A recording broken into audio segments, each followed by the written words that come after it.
Chers compatriotes, vaillants peuple combattant du Burkina Faso, ce jour donc marquant la fin de l'année 2022 et le début de l'année 2023, dans les heures qui suivent, nous nous retrouvons ici pour passer un message aux fils et filles combattants du Burkina Faso. Le lieu précis parmi ces combattants est solennel, parce que ailleurs, pendant que les esprits sont à la fête, dans la tête de ces combattants, l'esprit est à la guerre. Et comme vous le savez, cette guerre qui est en train de commencer, depuis un certain temps, une opération a été menée pour pouvoir libérer ici même le chef-lieu d'une province. C'est le lieu donc pour moi de venir saluer la bravoure de ces hommes qui ont mené ces opérations afin de reconquérir cette ville. La reconquête est bien certes, mais la consolidation est celle qui va commencer maintenant. Donc c'était le lieu pour moi de venir les saluer et à travers eux, saluer donc tous ces combattants qui sont engagés sur tout le territoire burkinabé.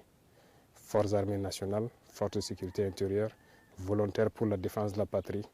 Et je n'oublierai pas les plus grands combattants qui sont les mères et les épouses de ces hommes qui sont sur le terrain.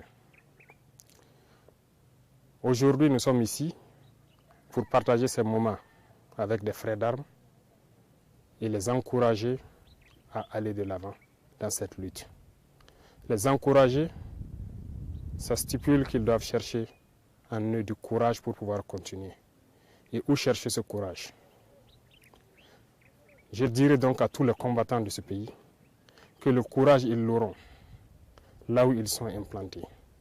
Partout, tous les villages où ils passeront, ils peuvent regarder dans les yeux de ces enfants qui les bénissent. Ces bénédictions sont pour eux une source intarissable de courage qu'ils doivent chercher pour pouvoir continuer la lutte. Parce que ces populations, leur seul espoir de vie, ce sont ces combattants.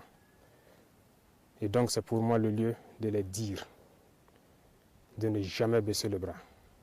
Jamais baisser les bras, il faut protéger ces populations, il faut les défendre. Lorsque dans la journée, ils se battent pour chercher leur pain quotidien, que nous soyons dans les brousses pour les permettre de le chercher en toute sécurité. Lorsque la nuit, ils seront endormis, que nous soyons encore dans ces brousses pour les permettre de dormir tranquillement. C'est notre mission. C'est la mission du combattant. Mission noble. Et c'est là la gloire. C'est ça l'honneur. C'est ce que je demande donc à ces braves combattants, partout au Burkina Faso, de redoubler d'efforts, de voir l'espoir de vie qui suscite la population en les voyant. C'est ce qui doit les permettre de se réarmer de courage et de continuer cette lutte. La réorganisation de l'armée a commencé depuis quelque temps. Et nous sommes dans une phase de changement de tactique. Je dirais de tactique, pas de stratégie pour l'instant. La tactique d'abord doit changer sur le terrain.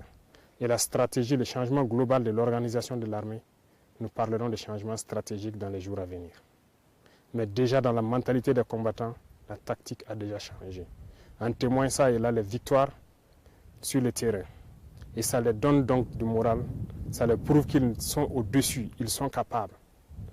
Et voilà pourquoi je tenais à venir le leur dire en face et les amener à comprendre cet état de fait et à redoubler encore plus d'efforts.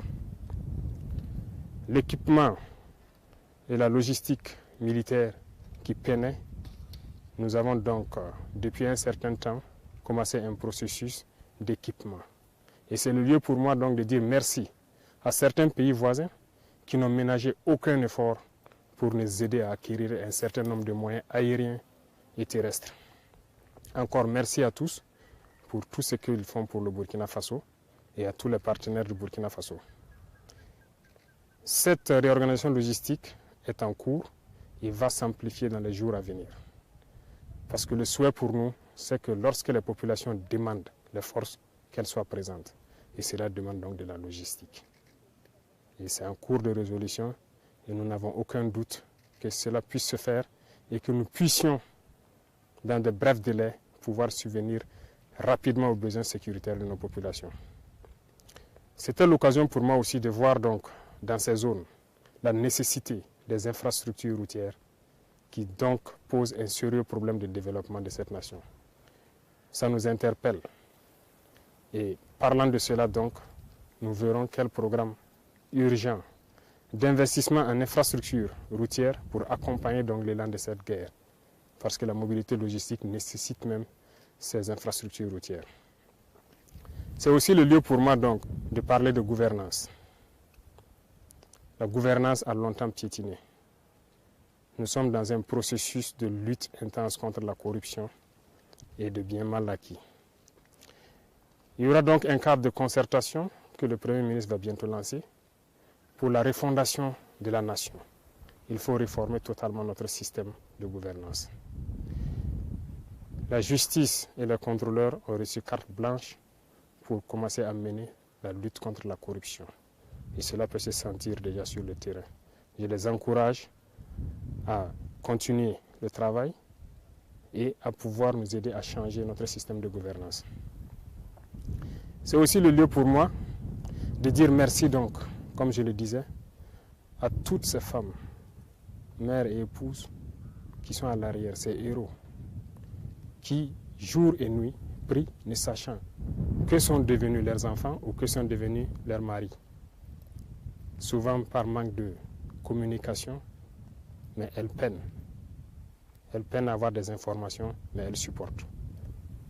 C'est le lieu pour moi de leur dire merci, de continuer à tenir bon, parce que c'est ce qui nous galvanise aussi sur le terrain. Quand nous savons qu'elles tiennent bon, ça galvanise les soldats. Merci encore et que leur prière continue d'accompagner tous ces combattants. Je ne saurais donc terminer mes propos sans dire que dans cette lutte, qu'il se soit du côté de l'administration ou dans le volet militaire, nous avons opté pour une modernisation, une digitalisation donc des institutions, ce qui va nous permettre de lutter beaucoup contre la corruption et de pouvoir donc dématérialiser beaucoup d'aspects de nos vies.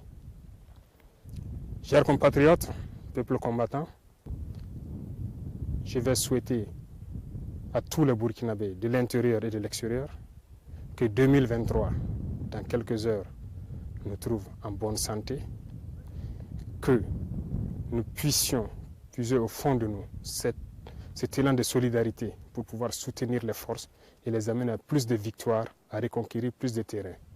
Nous allons prier Dieu pour avoir plus de succès et pouvoir réinstaller nos populations là où il le faut et consolider ce qu'il faut.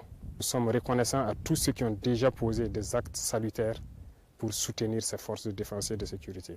À nos vaillants VDP que nous avons recrutés, dont le processus de formation est en cours pour les VDP nationaux, qui prendra fin donc d'ici là, et les VDP communaux déjà installés et une bonne partie équipée, nous les assurons que nous les équiperons et nous les formerons tous et nous les accompagnerons dans leurs tâches. Merci beaucoup à eux pour ce combat patriotique. Merci à eux pour cet élan patriotique. Nous ne saurons les saluer et je puis vous assurer que nous mettrons tout en œuvre pour qu'ils puissent jouer pleinement leur rôle dans cette guerre.